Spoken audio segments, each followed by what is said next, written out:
Well, we touched on Philadelphia there. Philadelphia city officials saying that they are still counting ballots in Tuesday's presidential election and didn't give a timeline on when they expect those results to be in. Have a listen. Things have changed with mail-in voting. When half of the votes in the city are cast by mail and half of the votes are at the polling place, counting votes cast by mail, if you're going to do it right and you're going to do it accurately, because there's no other choice, takes a little bit of time. If you're going to get it right and you're going to prevent problems which jeopardize voters' votes, it's more important that we do it right than meet artificial deadlines. Well, let's stay with Philadelphia. We can take you live now. France 24's Florence Villeminot is standing by. Flo, hello to you. I mean, the message then clear from Philadelphia officials: we're going as fast as we possibly can, but we do want to get this absolutely right. Absolutely, Rochelle.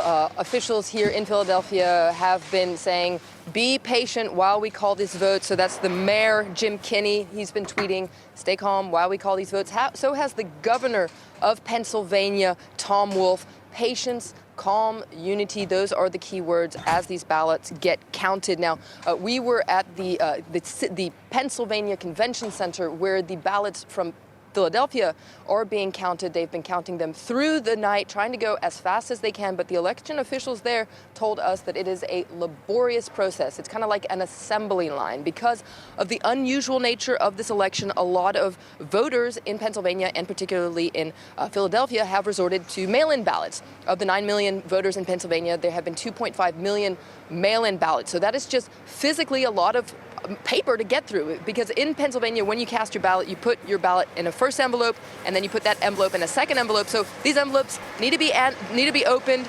The ballot needs to be unfolded and checked and then manually fed into a machine that counts the ballots. And here at the voting center here, the voting counting center, they told us that when the machines are going at full capacity, they can count 10,000 votes an hour. So it can go quickly, but it is a process that needs to be put in place. And Pennsylvania got a little bit of a late start compared to other states counting their ballots. They could only start counting them on election day. So on November 3rd, at 7 a.m., they started counting those ballots, and now they're trying to go as fast as they can. Now, another thing that we've been talking about is this extension in the deadline here in Pennsylvania to count those ballots. They've got 3 days, so from anything that's postmarked up until November 3rd, they have until November 6th to count those ballots.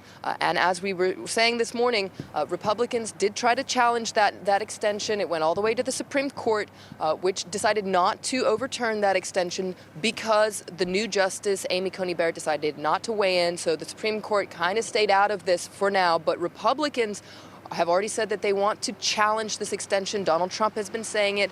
He's been talking about making sure that they don't get cheated out of this election. And, 78% of the ballots in Pennsylvania have been counted for now. Trump is in the lead. But as we've been saying, a lot of Democrats resort to mail-in ballots, to absentee ballots. So we have to be very careful when we're looking at that tally, because it could all change in the coming hours, in the coming days. It really could be days until we get a clear final picture about who won here in Pennsylvania, and officials want to make sure that every single vote gets counted and gets counted right. All right, Florence Villeminot keeping us up to date